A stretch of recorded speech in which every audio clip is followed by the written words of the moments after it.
idol, no? Yan, nagpapag-grass cutter na po tayo. Tingnan natin yung mga inaalagaan natin manok, idol, kung ganado ba sila. Yan, no? Tingnan nyo, wala pong natira kahit na isang butil po. Yan, no? Pag napapansin nyo mga idol, no? Wala pong natitira kahit isang butil, tuwang-tuwa po sila eh. Yan po yung sign mga idol na healthy po talaga sila. Yan, kasi ganado po sila, ultimo pagkain. Yung kulay po nila, shiny, no? Kung makikita nyo mga idol, yan, mga shiny po yung mga kulay nila. Yan. Fresh na fresh, kumbaga, fresh na fresh. Yan. Ayan, no? Ayan, nagpapalinis na po tayo ng ating bakuran mga idol kasi para at least makaluwag-luwag. Nahiya po kasi ako sa inyo na maraming nagko-comment, no, na bakit daw paano daw ako sundin kung wala daw akong manukan, wala daw akong gradas, wala daw ako lahat. Ano ba yan? Hindi po basihan yan mga idol, no? Kahit wala po tayo, kahit na wala po tayong manukan, kahit wala po tayong gradas, pwede po tayo magturo mga idol. Basta ang importante mga idol, makinig po kayo sa sinasabi ng nagsasalita. Kasi yan po ang makakatulong sa inyo. Yung magkaroon po kayo ng idea. Yan. Hindi yung kesyo may gradas ka, kesyo may manukan ka. Ang importante mga idol, yung makakuha po kayo ng mga teknik. Yan. Simpleng teknik ba?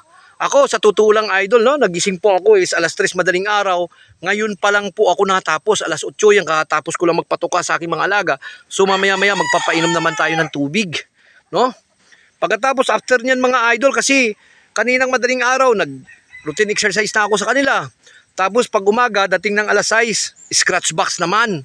O, tapos scratch box, palakad-lakad sa gradas, sampi. Palakad-lakad, sampi, palipad. So ganun kahirap, no? Nag-iisa lang po ako. Yan. Pero ginagawan ko po ng paraan yan mga idol. So mamayang tanghali naman idol, kahig-kahig, pagtatali lang ako ng isang manok. No? Yung matapang na manok kailangan. Pagkatapos, tatalian ko yung isa. Yung hindi panlaban idol. Pagkatapos, doon ko sila ikakahig, hihiting. Ganun ang diskarte mga idol. Kung baga gamitan lang natin ng kunting common sense, sentido common. Kailangan idol natin. Ganyan ang pagmamanok, hindi yung isa-isahin pa natin. Ultimo ba pag sa purga, tatanungin pa natin. Idol ang pagpupurga, lahat po ng pamurga is pwedeng-pwede. Lahat po ng gamot na multivitamins sa ating manok, pwedeng-pwede lahat yan. I-apply nyo pa lang po ng tama. Yan. Kumpleto po lahat yan. Mapabilamil po tayo, mapabiksan kung ano man yung gamit nyo. Basta ang importante, eksakto po lahat yung ginagawa natin, idol. Saan natin matatagpuan yan?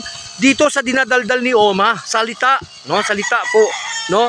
Pag nag-apply ng gamot, routine exercises. Yan. Pag-aralan mo. O yung alangan naman na sasabihin, ano ba mag-routine exercises? Ano ba yung mga exercises na natin? Diba? Pagkahig-kahig, sampi, paka-scratch back, pa-running pen, pa-flying pen. Yan yung mga exercises mga idol. Make it sure nang na pag magbigay kayo ng multivitamins, maliwanag ang sabi ko.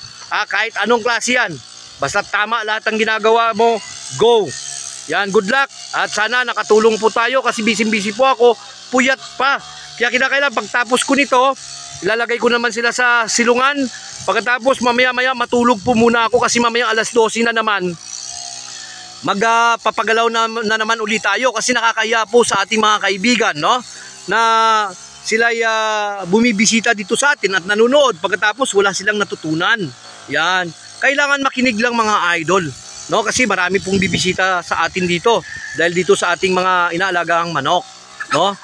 Dahil mayroon yata silang tor, ano? So ganun lang mga idol, oh. Kahit pangkape ko nga, wala akong pambiling pangkape. Yung iba dyan nagagalit pa pag nanonood dito sa atin samantalang hindi nga nagpakape. Magpa-Gcash naman kayo. Pagkatapos, hindi nga kita followers dito eh. Dapat mag-follow ka muna. Yan, panoorin mo lahat ng video para may matutunan ka, hindi yung nanood ka lang ng ganito, naghusga ka na kaagad. Huwag kang manghusga, idol, sa ating kapwa. Masama po yan. Ako, never po ako nanghusga sa ating kapwa. Yan. Pangit po yan. Alamin po muna natin lahat, yung buong kwento, bago po tayo humusga sa ating kapwa. Kasi hindi po nakikita sa panlabas ng anyo o itsura ng tao, yung kabaitan. No? Kaya wag tayo manghusga, masama po yun. Gumawa po tayo ng tama kasi ako po, maginoong sabongero po ako. No? Legit po tayo. Hindi po tayo yung mga manluloko. Ayaw po natin yon. May takot po tayo sa Diyos, mga idol. So good luck and God bless sa inyong lahat, mga idol.